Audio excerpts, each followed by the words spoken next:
Congressman Michael Waltz is a House Armed Services Committee member, National Guard colonel, and former Green Beret commander. Good morning to you, Congressman. It feels like the situation is quickly deteriorating. Do you think a Russian invasion of Ukraine is inevitable at this point? And what does that mean for the United States? I do think it's imminent, and it's very likely that Putin is going to invade. And what does it mean for the United States? It means destabilized Europe. Putin believes he can reconstitute the old Soviet Union and challenge the United States on the world stage. And right now he has more to gain than he believes he has to lose by taking Ukraine. He'll have a huge increase in industrial capacity, in agricultural capacity, as Ukraine's the breadbasket of Russia, and access to the Black Sea with ports and trade and oil and gas. And he believes that far outweighs anything that Biden is going to do or the West is going to do in response, because he got away with it in 2014. He thinks he's going to get away with it again. We just heard in the soundbite leading up to you from Secretary of State Antony Blinken, quote, once sanctions are triggered, you lose the deterrent effect, basically saying it's too soon for sanctions. Does that make any sense to you? No, it doesn't, frankly. I was out in Ukraine a month ago and talking to the Ukrainians. They very frankly said, look, taking tough actions after we have Russian tanks sitting in our capital doesn't do us much good.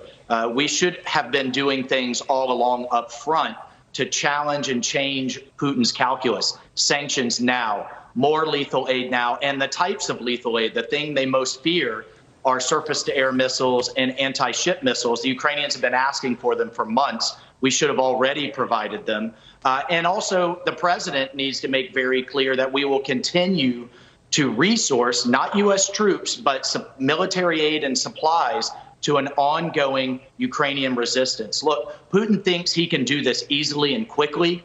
We need to make it clear that we will support the Ukrainians in resisting, and this will be a bloody endeavor for Russian forces. That's the only way you're going to stop Putin, is if he thinks this is going to cause him more harm than good.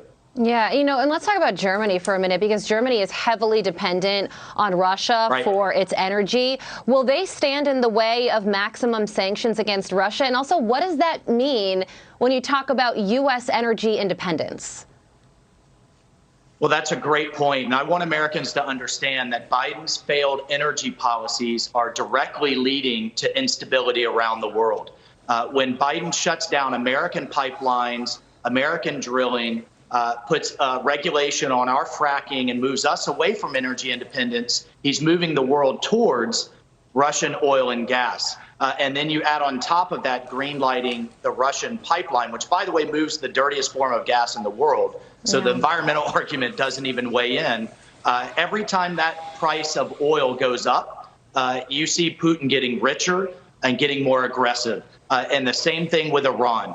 They are also getting richer and more aggressive because America, rather than exporting oil, Biden's moving the world towards dependency on their oil. And this is how you're seeing it play out. And for sanctions to be effective, which is the centerpiece of Biden and Blinken's response, it has to be effective in euros and dollars. And the Germans are not going to get on board as long as they are dependent. And look, they just had to fire the head of the German Navy yesterday for saying Ukraine will never get Crimea back, and that we should be showing Putin more respect. So you're going to see a weak German response here.